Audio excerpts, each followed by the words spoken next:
I wanted to make something out of myself. So it was out of curiosity. And I was like so surprised because like BE:FIRST SOTA, he literally won the world championship 4 times as a dancer. Wow. And I'm like, this is my first dancing lesson. I was like, why am I here? I was like very confused. But no, that wasn't me. I was like, wait, this is so fun. I think Asian music is all about connection and understanding and celebration of being different. I want Asia to be a space that is very loving and very diverse and very understanding. What do you think is the most important lesson you learned from the audition though? I think what I learned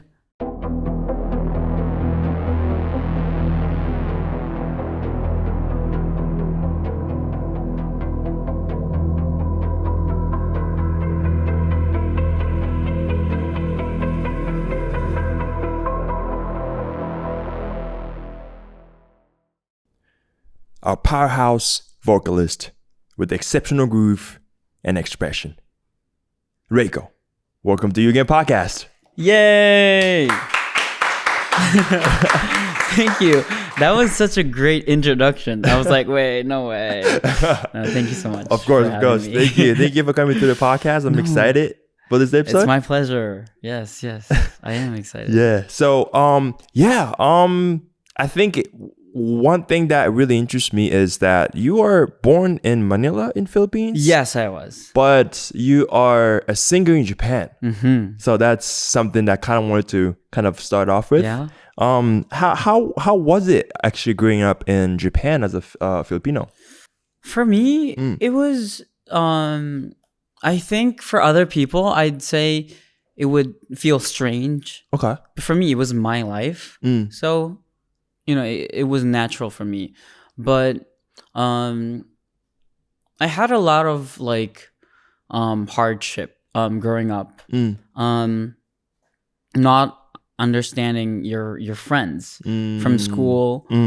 And one thing that really like stressed me out when I was a kid was I couldn't eat the lunch that were given to us, our mandatory lunch, kyushoku. I couldn't eat that because we ate Filipino food at home. So like I wasn't like used to Japanese food. I see. At first. So I used to I couldn't finish my food. Sometimes when I was like 6 or 7, but like when I got older, I got used to it. But yeah, for me, adapting or it felt like adapting because everybody spoke Japanese at home, right? But for me, I go to learn Japanese at school. I see. So I don't know. I always felt like I was behind. Like studies and stuff like that. Yes. Because I couldn't understand at first. Because nobody taught me at home. Like if I had homework, I can't ask my parents because they're not gonna understand. Right. So it was all me. It was all me because I didn't have like an older brother or a sister. I was the first. I'm the firstborn of us. So yeah, it was very hard, but I think it really shaped me as a person right now because like nothing could have been more harder. Like okay, makes sense. Yeah, because you're a kid, and no adult can't help you with like things like that. It was very hard, but yeah, I'm very grateful for my parents, and I think they're so brave, and so loving in their way. I'd say, yeah, and I'm really glad that I grew up as a Filipino here in Japan, understanding both cultures and languages. Yeah. And for me, making friends is so much easier now. Okay. Because I got to struggle when I was a kid. I see. You know, like when I see somebody that is like kind of struggling, Right. I understand what they're going through. So I can like, I don't know, help them, you know, because I've been there. Oh. Yeah. That's amazing. Yeah. Did you have any Filipino friends around you? Or like it's just mainly like... I didn't. You didn't? Yes. Just only your siblings and your family? Yeah, just only my family. That's why it was a bit hard. That makes sense. Because like literally nobody Right. could understand me. I mean, I had a neighbor that was a half. Half like Filipino, half Japanese? Yeah. Okay. But she didn't really understand Tagalog, the national language of Philippines. Right. So yeah, it was just, she was just my friend. But yeah, Interesting. I didn't have like any Filipino friends until I was a teenager. Oh. So yeah. Okay. How do you kind of consider yourself? Because like, I'm also like half Cameroonian, right? My dad's Cameroonian, my mom Japanese, and I grew up in Japan. I was curious, like how you see yourself, because you're like full Filipino, right? Like actually, my grandpa is Japanese. Actually, oh, your grandpa is Japanese. Yeah, he's from Okinawa. Oh, what? Yeah, okay, yeah. so you're like a quarter Japanese. Yeah. Yeah. Okay. How do you see yourself, like when it comes to like identities, ethnic, culturally? That's where it gets interesting. Because for me, I think identity is yes, it is about genetics too, but it really depends on culture, I think. Right. That's very true. So I not always, it's a recent thing. I started to say that I'm TCK, third culture kid, which makes so much more sense. And I think a lot of people can like connect to that, because some people may not be half or mixed, but they're still mixed inside, if that makes sense. Right. So I really love that word, third culture kid. Like your first culture is the culture of your parents. Second is from where you grew up on. And third one is what you make of life. I like that. Right, okay. right. It's yeah, such a no, good that's word, amazing. right? Yeah, I resonate with that a lot too. I think a lot of people really resonate with that. True. I want to make it like a big thing. Right. I want to spread the word, because when I was a kid, if like the child REIKO was beside me and I could just explain to him what TCK, third culture kid is, he would be so relieved, because he would find a way to, I guess, like be I think he would find comfort in that word. Right. When he sees something different in people that he wants to be friends with, he would just say, oh yeah, I'm a third culture kid. It's fine.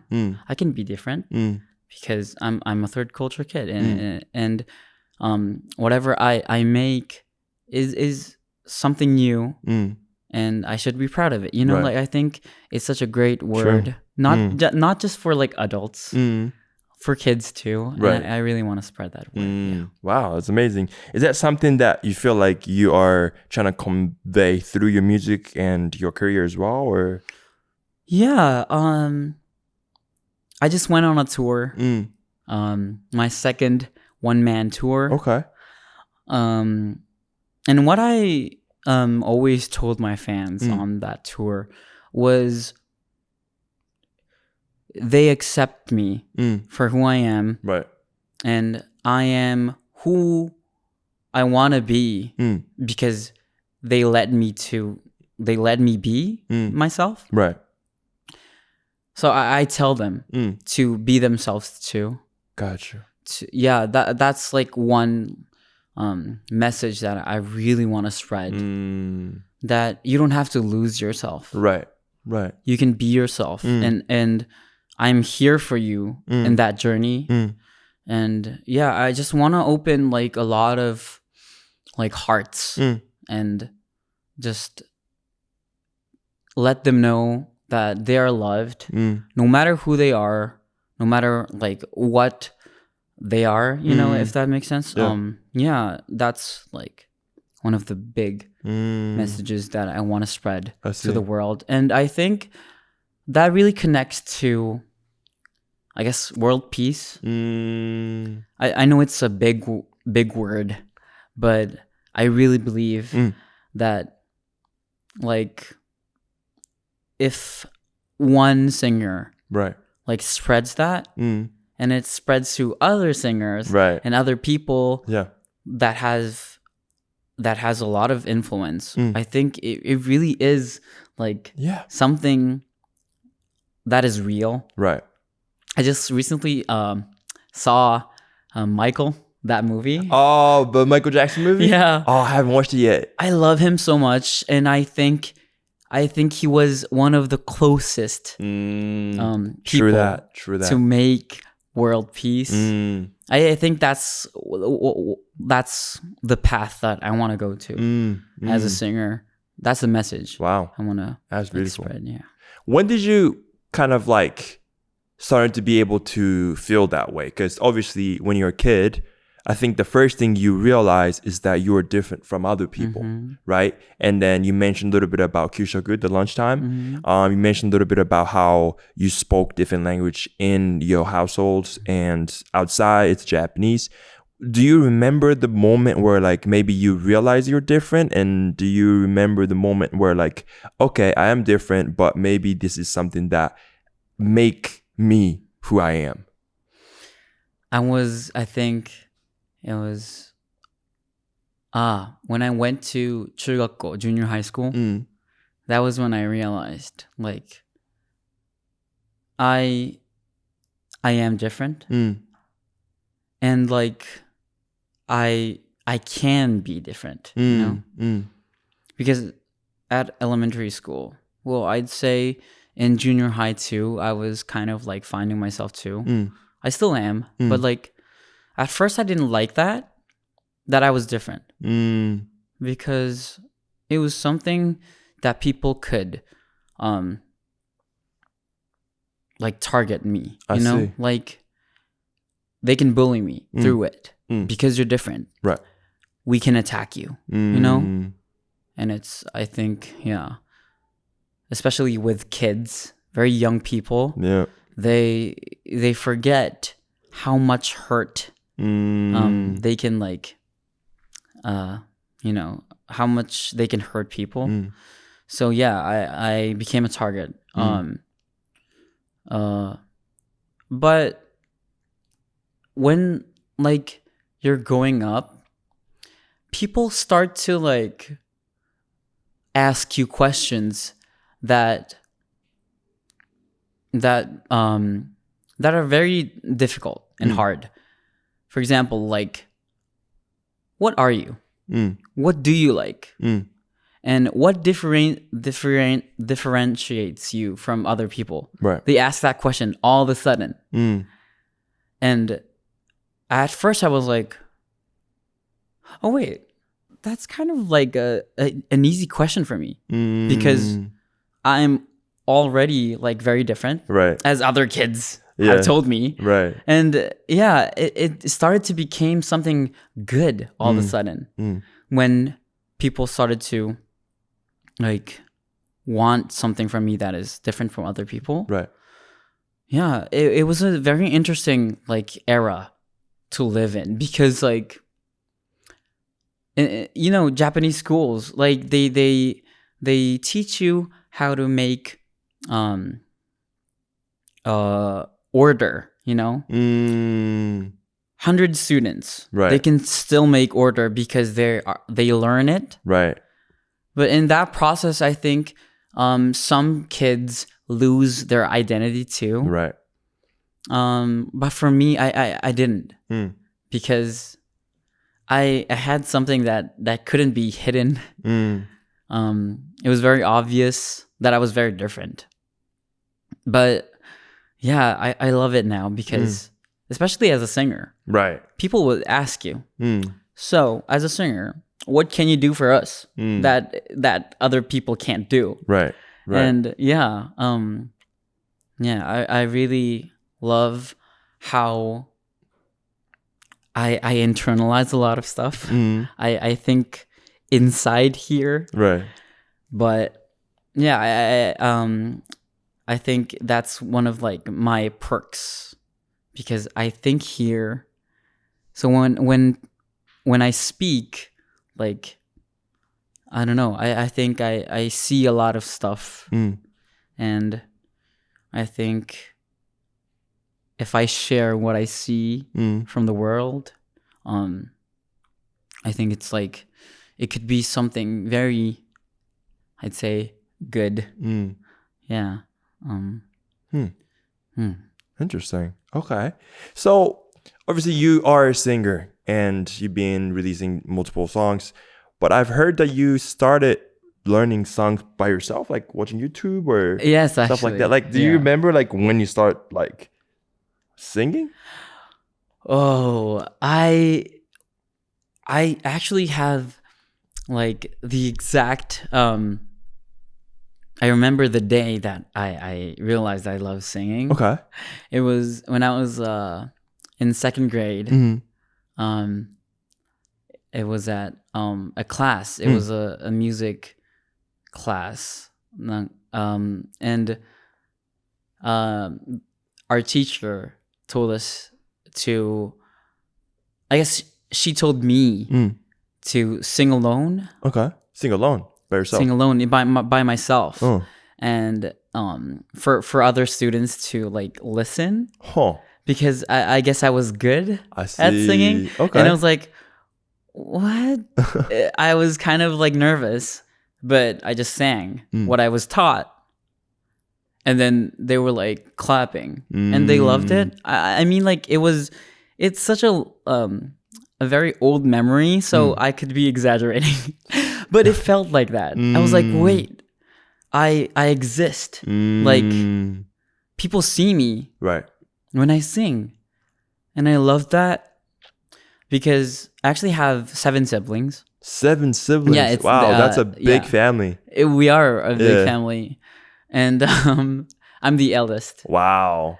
So being seen was a rare occasion for me.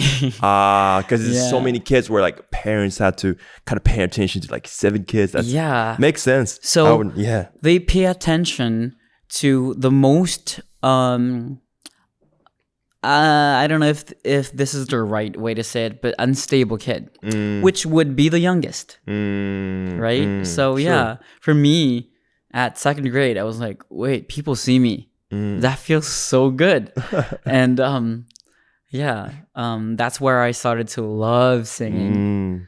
And I couldn't stop singing ever since. But when I went to, I think I was like 13 or 14, I saw Ariana Grande. Ariana Grande. On, what was that, like Facebook?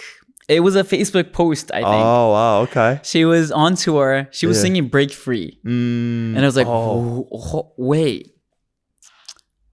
That like moment, I was like, singing is, for me, it was a thing to be, for me to be seen.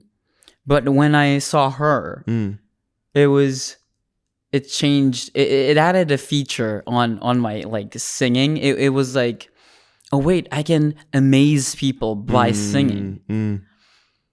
Yeah, and I remember that. And then I got obsessed with her. I still love her now. And then started to go to karaoke. Okay. A lot. I think it was like more than 3 times a week. Wow, that's a lot. I know, it was a lot, but I loved it. Right.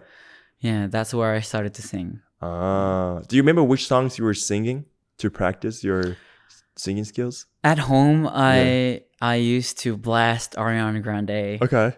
And I would sing an octave lower because obviously her voice is like really high. Yeah. So it was an octave lower. But at karaoke, I used to sing a lot of J-pop, like ballads. I love ballads. Okay. It was such a great time to practice my voice because I had puberty. Right. Yeah, so I was like, I bet it was that's a perfect tough. time. It was tough, and it was really tough. But it was fun.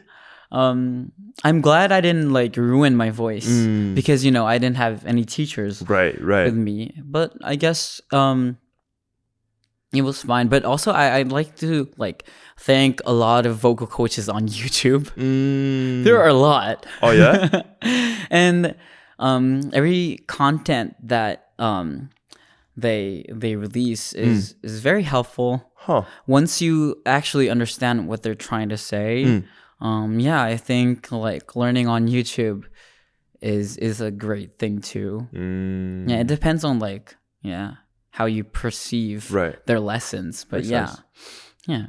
I was wondering, sorry, like this is my personal kind of interest, but like during the puberty, right? Obviously, like your voice changes, and then it's kind of, you know, it's harder for you to kind of like be able to have a control over your voice. I feel like, is it better to sing during the puberty to have a good singing voice, or like not singing too much? Like I was wondering about that. I don't even know, but I think it also depends on like what songs you're singing. okay. If I think you're singing in a woman's key, I think you would hurt your voice. But I think if you start singing like men's like ballads, Right. I think you can like adapt well with it. But for me, I didn't really push myself. Okay. If I couldn't do That's it, I can't do it. You know, like I wouldn't like push myself. Right. But it was a great practice because in Japanese karaoke, you have like bars, right? Right. You could see like pitch. pitch and tones. Yeah, and that stuff was like that. that was my practice. Yeah, and I started to practice karaoke, and I actually got 100 a few times. Yes, really 100? Yes. I was Let's obsessed go. with karaoke. Yeah, and with like the pitch and stuff like that, being precise. Yeah. But it actually like changed for me once I became a professional singer. Because when you're professional, that really doesn't matter. Like which pitch and stuff like that? The pitch and the perfect rhythm and stuff like that. It's actually the opposite. It makes you very ordinary. Right. It's like it makes sense. It's like it sounds like everybody else kind of. Creativity. Right. Yeah, it really.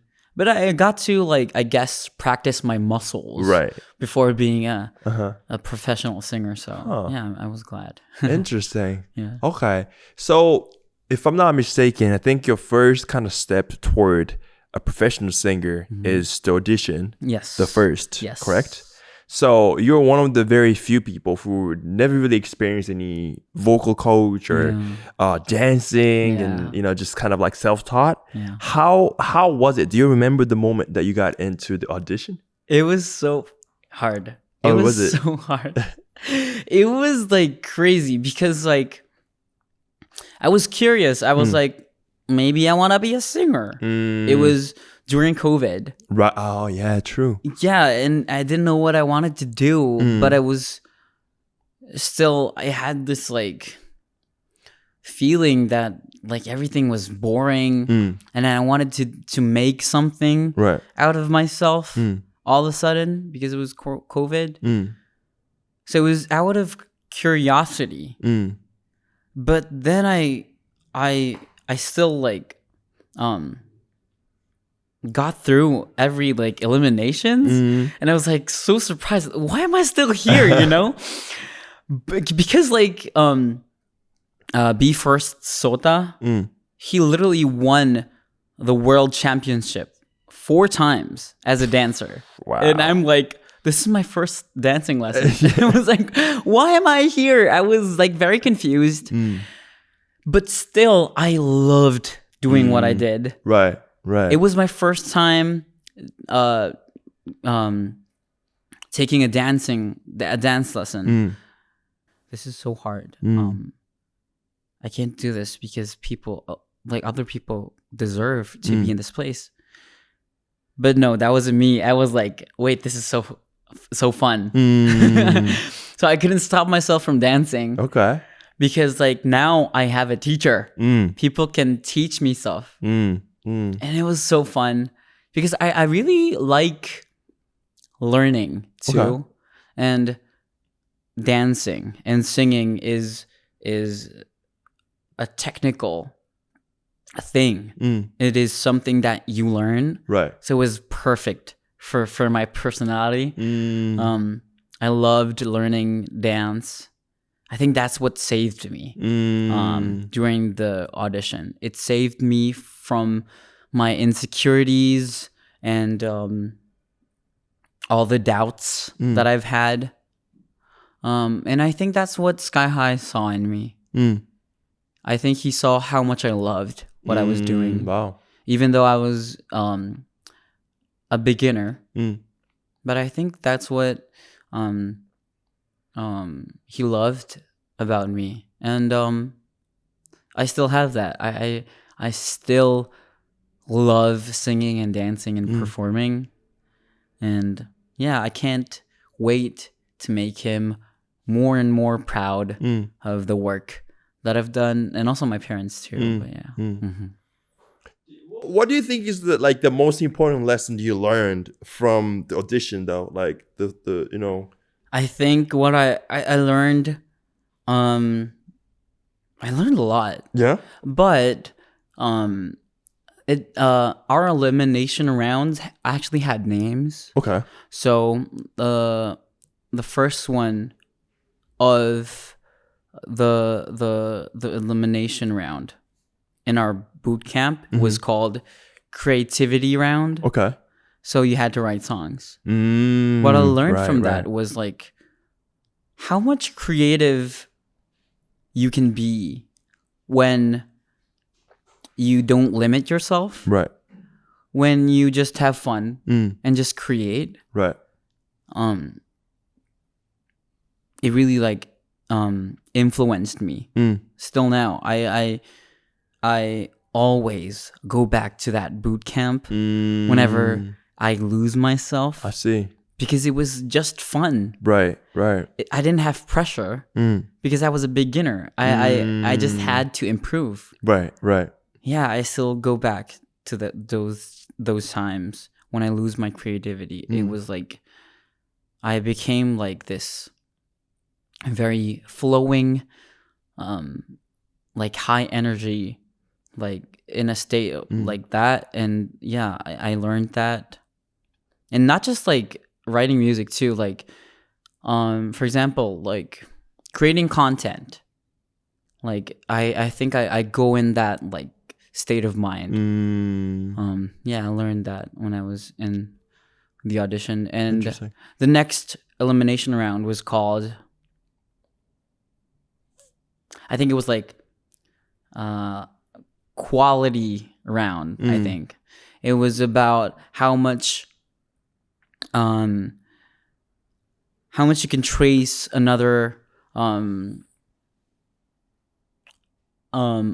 artist's like I don't know how to explain it, because I think it's very Japanese kind of.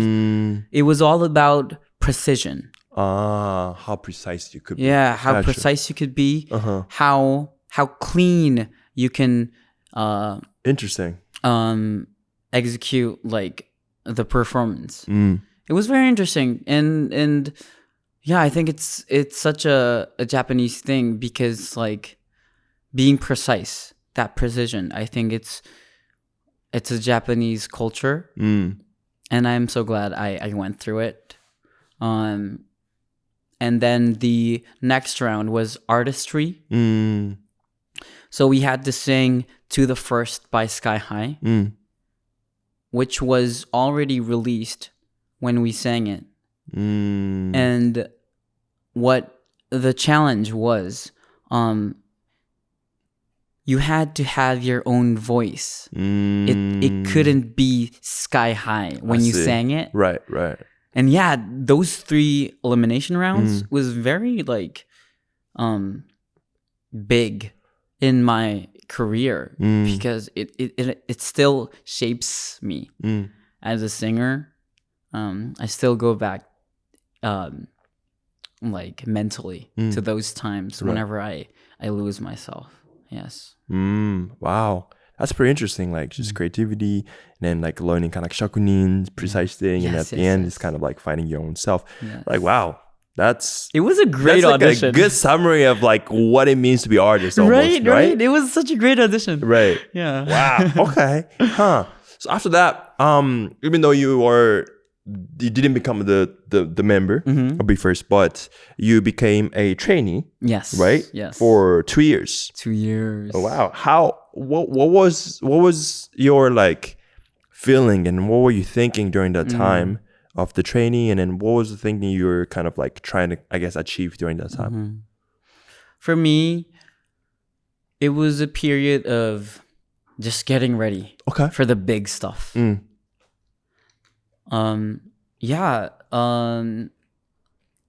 was actually like an extension of the audition. I see. For me, it was like, okay, this is my time to improve. I have to impress a lot of people. Right. Let me practice a lot. That was that for 2 years. It was hard sometimes because you just had to believe that something good is gonna come out of this practice. True. You know, True. like dancing. It's so hard, but like you just have to believe that this would mean something in the future. Yeah. So yeah, but I'm so glad I did it, and I'm very thankful, very grateful for the opportunity that BMSG gave me. The first half of my trainee days was about actually being in a group called MAZZEL. MAZZEL, right? Yeah. I was supposed to be in a group. So I was training with other trainees I see. that are currently in MAZZEL. I see. Yeah, we would, talk about how much we were excited being in a group together. Dreaming about like stages and like performances that we would do in the future. Yeah, it was very fun, but also very hard for me. Which part? Practicing together, like making a performance together, because like I had this mentality of like I can't hog the spotlight. I have to pass the spotlight, like it had to be like flowing, but like for me, I don't know, I kind of struggled with that. I felt like I wanted it on me the whole time. In a very healthy way though. Not in an insecurity way. Okay. Not in a if it's not on me I can't shine kind of way. It's in a wait, I want to do more kind of way. So it was hard. Because I had to learn to be in a group. Right. But in the end, I really had so much in me, so much like passion to create, to perform, that it was out of balance with the other members. I see, that makes sense. It was very hard because I wanted to do so many things. It was hard to say goodbye to them. I mean, like we still see each other. Right. I just saw Ran from MAZZEL like a week ago. Like we still see each other because we're in Japan, but we can't perform as the same group anymore. So it was very hard. But yeah, I'm very glad that I made that hard decision. Right. In the long run, because I get to just be free. I don't have to like I still have to be considerate with the people I work with, right. Of course. Definitely. But I still feel very free, and I'm glad I did it. Yeah. So the second half of my trainee days was all about writing and writing songs. Yeah, writing songs, and I guess writing my own story. I see. Okay, makes sense. I was like training to be in a group, but now that I'm going solo, I asked myself, who was I? You know, like as a singer and as a person. Right. Yeah. The second half was much harder because I feel like makes sense. Yeah, because like finding yourself is such a weird thing. It's an uncomfortable process. Yeah, it is. But when you get there, it's actually not about yourself. Okay. What do you mean by that? As I've said like earlier, like I do it for all of the third culture kids. It became about like other people in the end. You know, like no, I get that. You find yourself and you find who is it for, you know? Right, like it's such a weird process. But yeah, the second half was all about like finding myself. Yeah. Was there any specific steps that you took to find yourself? Because I feel like a lot of people are struggling with like really understanding who they are, their mission, and who they are even. In these days, especially, there's a lot of distraction. You know what I mean? In these days, in today's world, what was the steps that you took, and maybe that someone could take from you? I think it's one thing that is very important is understanding your insecurities and where it's coming from. Right. It was very hard, but I read a lot of books. To help me with it.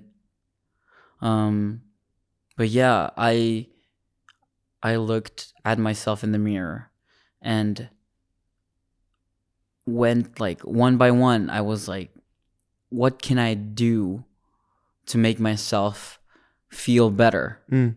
And what are the habits that I have that I subconsciously like ruin my own like destiny, if that makes sense? Yeah, I guess so. Yeah. It was very hard because like it's an insecurity. You don't want to look at it. Right. 100%. Yeah. It is hard.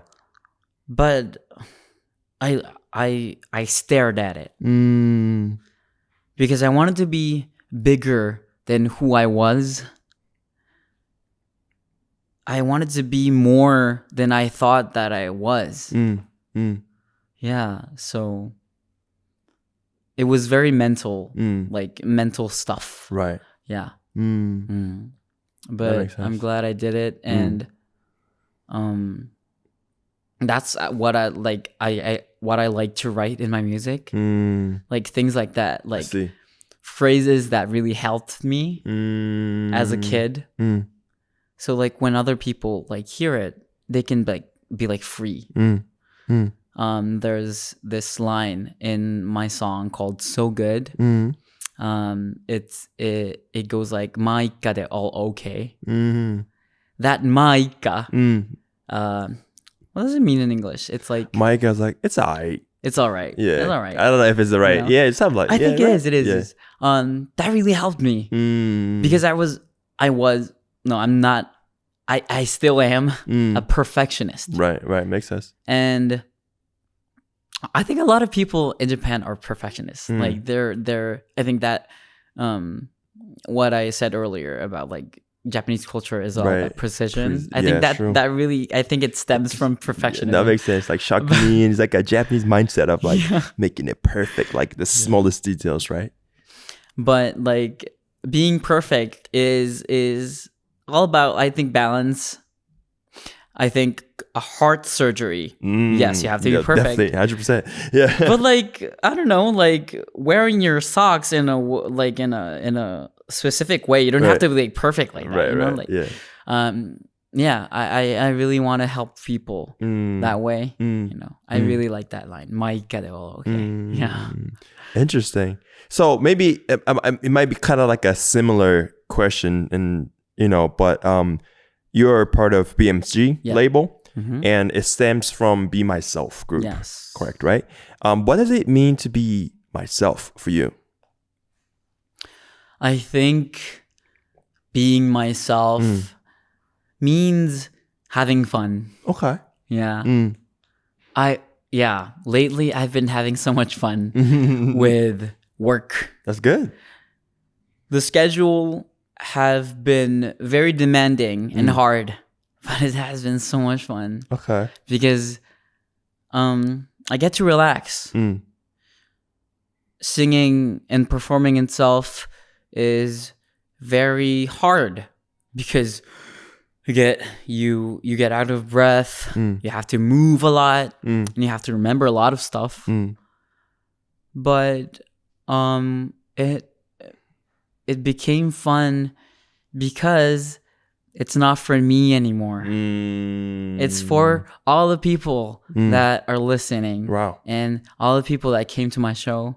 Whether it may be 10 people or 100 or 1,000, it's for them. And that's so freeing. Wow. Because like at first when I was a teenager, like looking at my phone late at night, yofukashi, staying late at night was like something very fun. But like for now, for me right now, that's very risky because I have to show up to my shows, right? And I have to like actually connect with my fans. I can't do that with like a sleep deprived brain. Right. Yeah, good point. It made me like really love myself because like REIKO is for me personally, but it is for other people too now. And that is like so much better than living for yourself. Wow. Yeah. And being myself is, I think, being there for people. Yeah. Wow. Because I think I can be there for people. From all the experience that I had with bullying, racism, and I guess just struggling with life. Right. I think I can be there for people because I know how hard it is to struggle. Yeah, being myself is, I think, healing people. Wow. So as a solo artist, your first single was Butterfly. Yeah. Right? What's the reason for it? Like what is it kind of like? What kind of like the thoughts and the feelings and admiration that you put into this song? That song is all about metamorphism, like getting out of your cocoon and like spreading your wings. For me, a debut was like a start of your long marathon called career. Right. So I wanted it to be very celebrating of music and my talents. And it was all about like being excited for life and wanting to give back to all the people that have supported me through my trainee days. Right. So yeah, it was all about getting out of your cocoon and celebrating life and loving. Okay. Wow, that's beautiful. So you have been kind of like right now, right? I think you're like R&B singer, kind of mixture with, not only like Japanese, but you mix with like English and Tagalog and different languages. Like in J-pop, like a mainstream scene, like you barely hear English, right? It's all Japanese, and you barely hear like multiple languages in one song. But is there any specific reason where you just had to put, multiple languages in it, or even a song with Tagalog and different languages? I think I speak a lot of languages, and I study a lot of languages. Okay. And I think it comes from wanting to connect with people because I love people. I love making friends. And Yeah, and I think it's like the same reason that I write like songs in other languages too. I just want to connect. And as I said, I wanted to heal people. Right. And I want that mission to be very broad and non-objective. Like, I want it to be like free. Like, if I want to heal people, it has to be like people, human beings. You know, I wanted it to be a bigger scale. Doesn't want to be just only national. Yeah. Not just Japanese people, because a lot of people are still hurting and don't know what to do with that hurt still. So yeah, I wanted to like be. I didn't want it to be an exclusive thing for somebody. Right. I wanted it to be for everybody. And I think I really have to do so much more for that to come true. I must practice more singing and dancing to make better impact. I need to learn more as a person so I can touch more hearts with my music. And then I need to write more so I can save more people. A lot is like I have to do a lot. But if that's my mission as a person, I think I'm very honored to work harder for people. Yeah. Okay, makes sense. Is there any differences, like, for example, right, like if you like speak English or, I mean, singing English, Tagalog, Japanese, like, do you have a specific reason for certain parts of the languages, or it's more of how do you kind of like differentiate and how do you kind of write it and then combine different languages? For now, I haven't really like got it into English a lot, but when I write in English, I always I purposely I intentionally like use English words to make it sound kind of stylish, if that makes sense. Okay, makes sense. And when I write in Japanese, I think it's more emotional. Interesting. I think. Huh. Yeah, I think because like it's weird because when you're writing in English, it's much more it has much more metaphors. It's not like straight up. But when you talk in English, it's more straight up. Right. It's so weird. When you write a poet in English, it's more like indirect, non-direct. Yeah. But like when you sing in Japanese, it's more direct. Which is very like interesting. Right. Yeah. I really like how weird languages are, and I want to like use that to my strength. Right. And when I write in Tagalog, I always think about my parents. I think I still need work with my Tagalog, but yeah, when I write in Tagalog, it's always about like the people, you know. It's such a bigger scale when it comes to Tagalog. So I want to make it closer to me someday. I see. Yeah. Wow.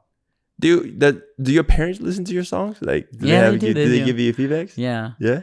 I've heard from my sister that on our TV at home, my music video is always like playing on the TV. Yeah.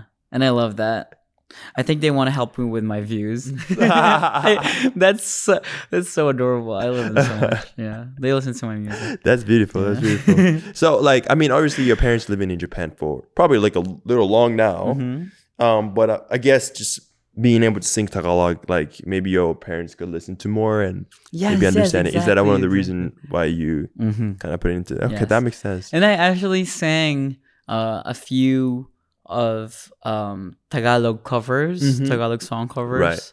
on my tour. Yeah, and before I sang them, I actually called mom and dad. Yeah, I don't know, like if they were listening, and I actually sang it for them. Yeah. I want to give back. Yeah, I want to make them proud. That's beautiful. That's beautiful. So, you've performed in Manila in 2024. Yes, January. I did. Yeah. Was it like the first time? It was. Being able to sing in front of Filipino people? It was. How was it? It was so different from Japan. It was like at a like an open bar kind of situation. A few of my family came to my show too. Hi. They were there. I had so much fun, and it was very different from Japan because like everybody was so loud. Just kind of like listening to songs and kind of like responding to it. Yeah, responding to it and also singing with me. I see. And when you're doing a show in Japan, when the song ends and you start to talk, people will listen to you. In the Philippines, they wouldn't listen to me, and I was very shocked. I was like, oh, this is not really a place to do a speech. Then is interesting. it? Yeah, it was very interesting. I got to experience that 2 years ago. So it really changed how I imagine my shows now. You know, like how I create. But yeah, I can't wait to go back to the Philippines. And be as loud as them next time. I don't have to like rehearse my speech or anything anymore. I can just have fun with them. Right. Ooh, yeah. I think that's like one thing. They have so much fun. At the their concert, shows. like live shows. Yeah. I think in Japan, it's all about like letting in and receiving what the artist is like letting out. Right. I get what you mean. But I think in the Philippines, it's much more of a fun situation And like enjoy together kind of. It's let's have fun together Right situation. So what I've been doing, what I did with my tour was like I did both. I told my fans to sing at certain songs with me to have fun. Okay. But also I made a section where I can just fully sing and just like, you know, deliver to them. I really like, I think I'm doing a great job of like mixing both cultures. Yeah. That's something that you learned from the Philippines and you kind of brought it back to Japan. Yeah. And then you kind of like made a show around it. Yes. And I do both in an hour and a half of a show. Yeah. Okay. Yeah. Wow, that sounds amazing. It's very fun, yeah.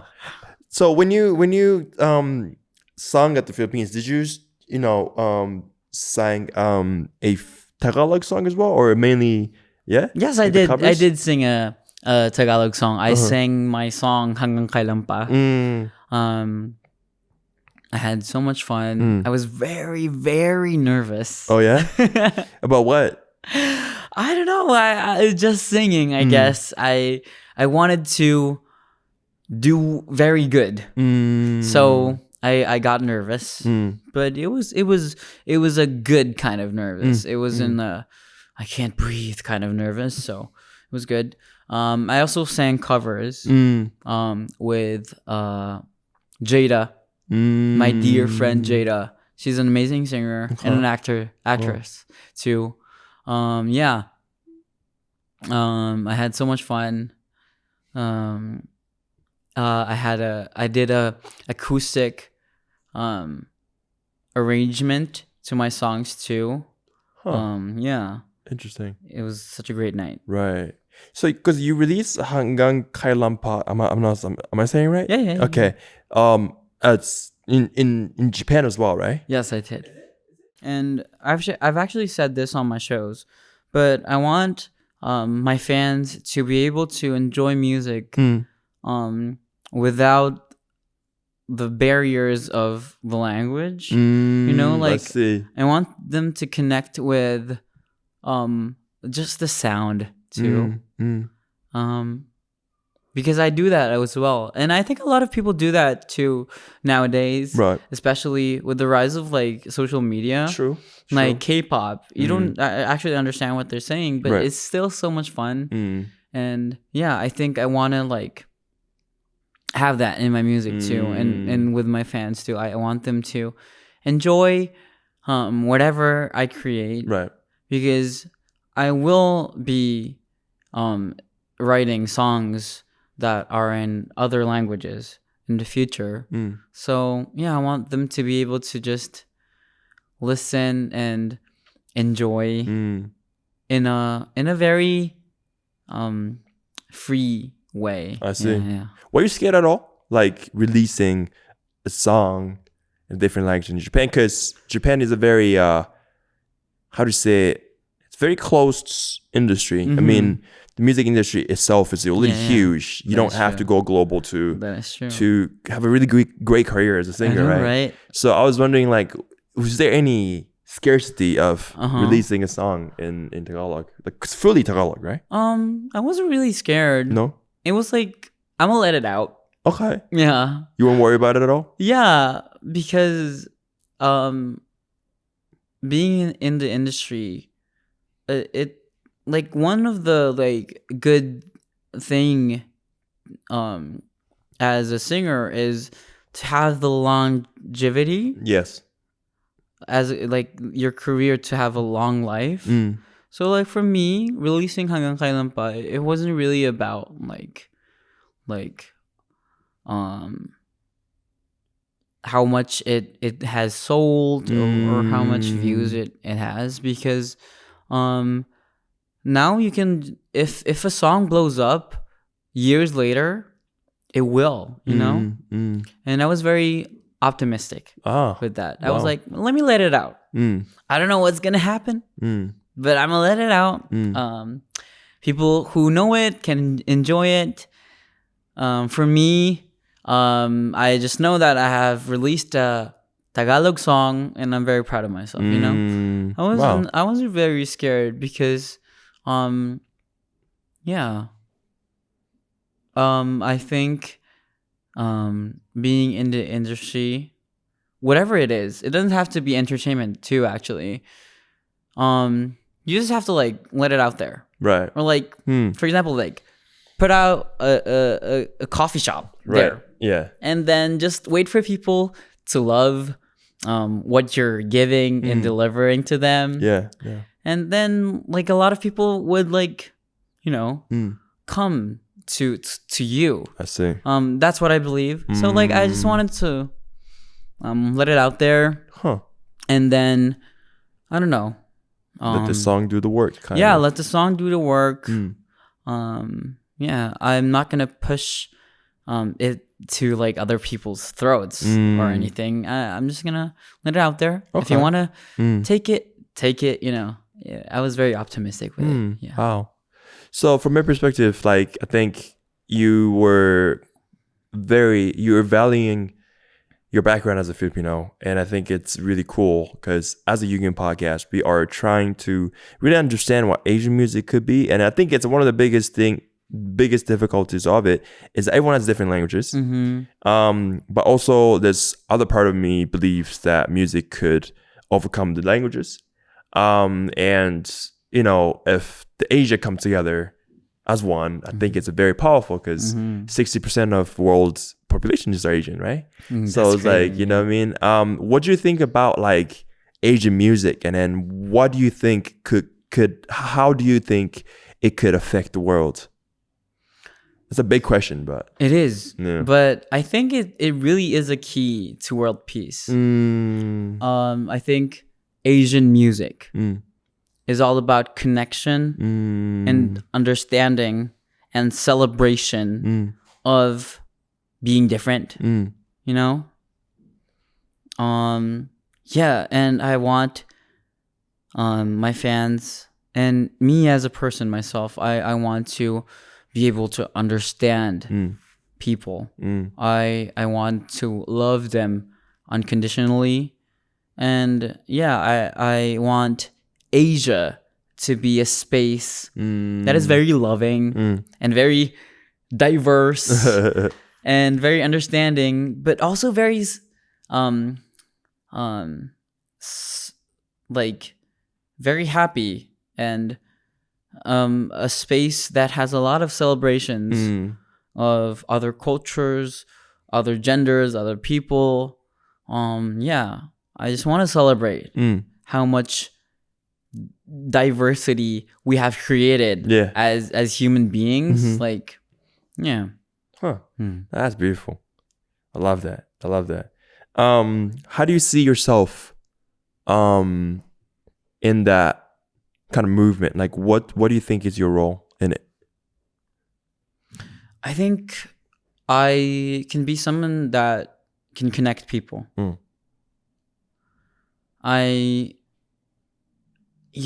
was a kid, I was in the middle of my mom and the staff at the city hall. Right. To translate. I was in the middle, Yeah.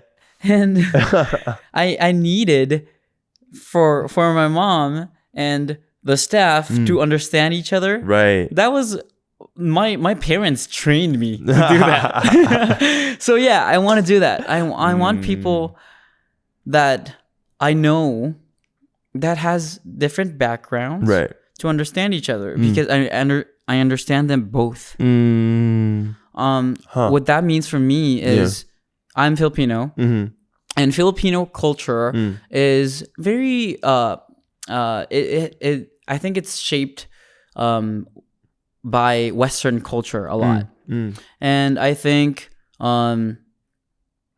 that Western culture part of me being Filipino and the being East Asian culture part of Japanese, I think I can connect them both and create a middle ground. Doesn't have to be fully East Asian. It doesn't have to be fully Western or Southeast Asian.